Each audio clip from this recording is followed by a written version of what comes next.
Women are often sentenced not according to the crimes they commit, but the court's assessments of them as good, respectable women. And that what happens in prisons is these women who have been deeply traumatized and affected by hideous structural inequality are then rehabilitated into being good women. Right? That blew my mind apart completely. So when I finished my master's, I contacted Pat Carlin. I said, please, can I come and do a PhD with you? I want to look at what happens to women when they leave prison. She said, no, I'm sorry, Mary Eaton's just published that book. Have you ever thought about doing prostitution? We laughed, right?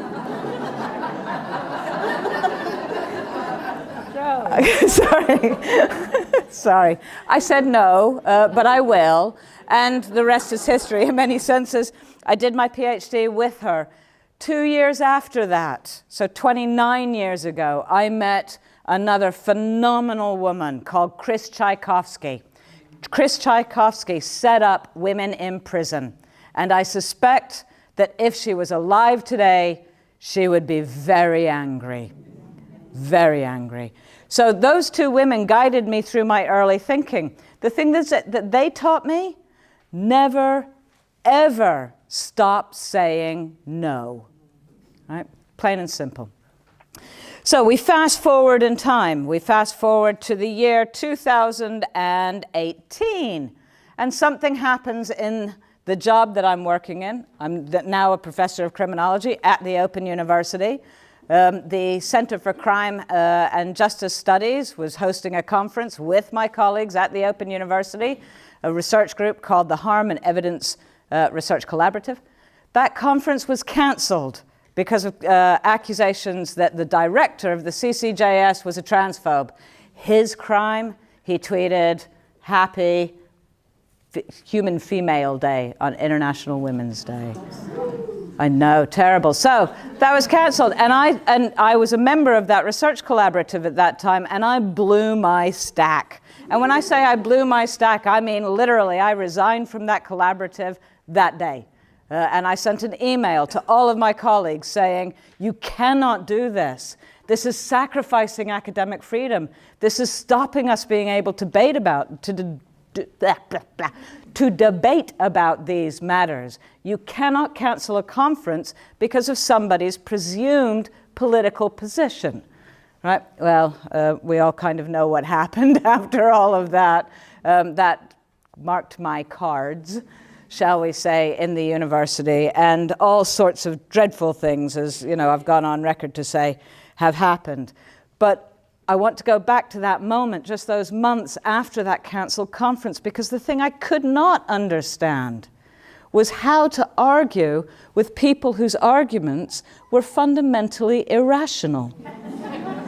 I don't mean that lightly. I really don't mean that lightly. I mean, at that point, I was saying, but we have 200 years of criminological evidence attesting to sex patterns in crime. We have 50 years of feminist evidence attesting to what happens to women in the criminal justice system. How can we sacrifice this? And how can we have this politically induced ignorance? Right? I didn't use terms quite like that because I was a little bit meek and mild at that point. I couldn't understand the irrationality of it all. And I think if there's one main lesson that has come out of the last few years for me, is that particularly as academics, if we hang on to the fundamental values about what we do, Aqua referred to it, can I just tell, is Aqua in the room? Aqua, I have to tell you, you changed my life. And it has been an absolute delight and pleasure to see you in flesh today.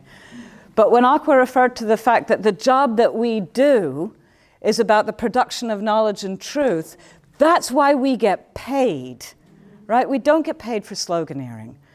So that kind of gentle, well, at times not so gentle, conference that you ran in 2020, that was only a year, well, it was a few weeks after I'd been cancelled at Essex, but it was about a year and a bit after all of the harassment had started in my own department.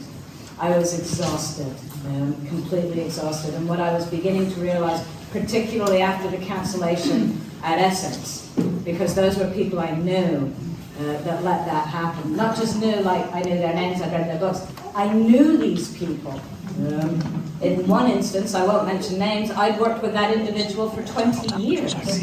Right, so at that point, when that cancellation happened, I knew for certain that I was losing my community of practice. Right? I wasn't part of this community at that point. I was just doing my job. And losing that community of practice, I think, is one of the most bitter blows of everything that had happened. And indeed, even still, last November I went to the American Criminology Conference. Happens every year.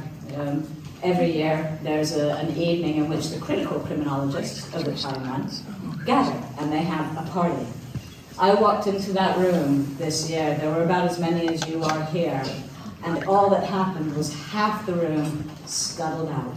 Right? And I thought, okay, I still don't have my own community of practice. But what I do have is a new community. And you know, being ever the instrumental academic, I've also kind of recognized that actually there's a whole new research area here, isn't there? Something about the conditions in which we produce knowledge, and something about academic professionalism and ethics and all of that, and of course that really lighted my mind. So I think I'm going to end at this point. That was a bit of a rambler. I wanted to give you just a story that ended with a hopeful note. When Kathleen left her university, all of us, I'm sure, felt the same. Oh God, you know, is that going to happen to me? Is this where it leads? Well, I stand in front of you now saying, actually, where it does lead, even when you do stand up and even when you are alone, or at least you feel alone in the university that you're working in. There were a few people who supported me. I was mostly alone. Even when you feel that way, you stand up, you find a new community, and then guess what? You find a new university.